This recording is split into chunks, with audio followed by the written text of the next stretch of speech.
I'm 15, and as most of you already know or are yet to find out, this is a very turbulent time to be alive. And despite the fact that most of us now know how to drive, there really is no cruising through our teenage years.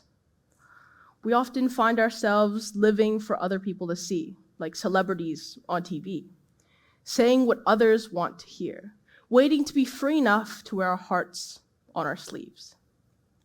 But all too often, something we say goes awry. And when it does, we hold it. We let it sit and simmer and eat us from the inside.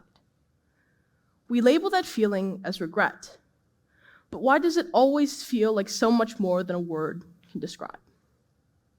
I'm willing to bet that everyone, every single person in this room today has regrets. Something you wish you said, or something you wish you didn't. And for many of you, I just sparked a pretty painful memory of a text message that you wish you sent, or a voicemail that you can't unsend. But now I ask you, how much would you give for the chance to do it all again? Talk to them one more time. It was a cold December night when I pondered these very regrets, looking up at the stars in the sky, maybe out of desperation, maybe hoping that someone could descend from the heavens and expunge me of my regrets. But that didn't happen. And actually, I was so caught up that night that I didn't realize how many stars were really in the night sky. And even a number as big as 100 billion, the number of stars in our galaxy alone, it isn't often that we see any in Vancouver at all. Light pollution from those working day and night in high-rises, trying to reach for their own stars, often gets in the way of the real ones in the night sky. A little like the same way that regret over the things that we've already said prevents the talk needed for resolution. So caught up in what we've already said that we forget what we can't say. But what if you had your very own galaxy?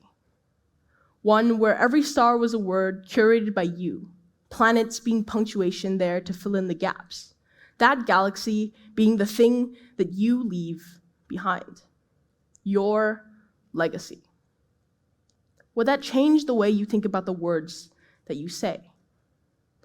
But of course, with only one galaxy, create as many stars as possible, but also let them shine as bright as possible.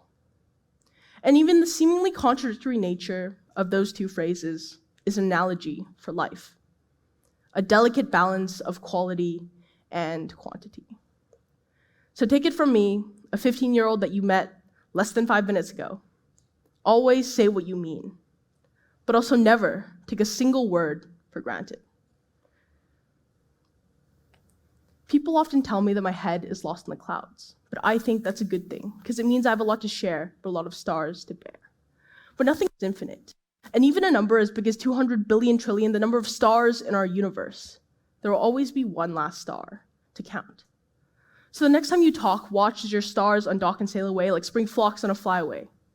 Diamonds encased in bedrock, interlaced with the stars above, racing to find their place in the space of ever-clear skies. Even though they're gone, it doesn't mean that they never existed. They just look a little different now, like words deleted and rewritten, like a picture 10 years ago that's a little blurrier than you remember. Like day-old chalk-drawn sidewalks washed out and away by the rain, upright flecks of light that now dance to ignite midnight. A little like all of us in time, brittle and faded and far from prime, remember that amnesia is not a victimless crime, especially when it comes to legacy. Because forgotten legacy is nothing more than nothing. But who am I to tell you about desperately try to find my way through rhymes? I've always been told that I'm too bold because I would sell my soul to the devil for a handful of stardust, just to speak a little bit more. But maybe I need not be defined by the number of things I say, but rather the fact that I chose to speak at all. And of the millions of sentences made up of culminations of letters, needed together with syntax and context, tied together with em dashes, n dashes, commas, and periods, at least I know that they will last. Said, maybe forgotten, but never truly gone. I cannot assure you that you will be remembered, but only assure you that you mattered. So the next time you close your eyes, look into the back of your mind. Do you see it? Your very own field of stars, containing every word you've ever said, held suspended in the azure skies. And like you, I will know that I have never wasted a single word, especially not the 798 new stars that fly in my head today. Thank you.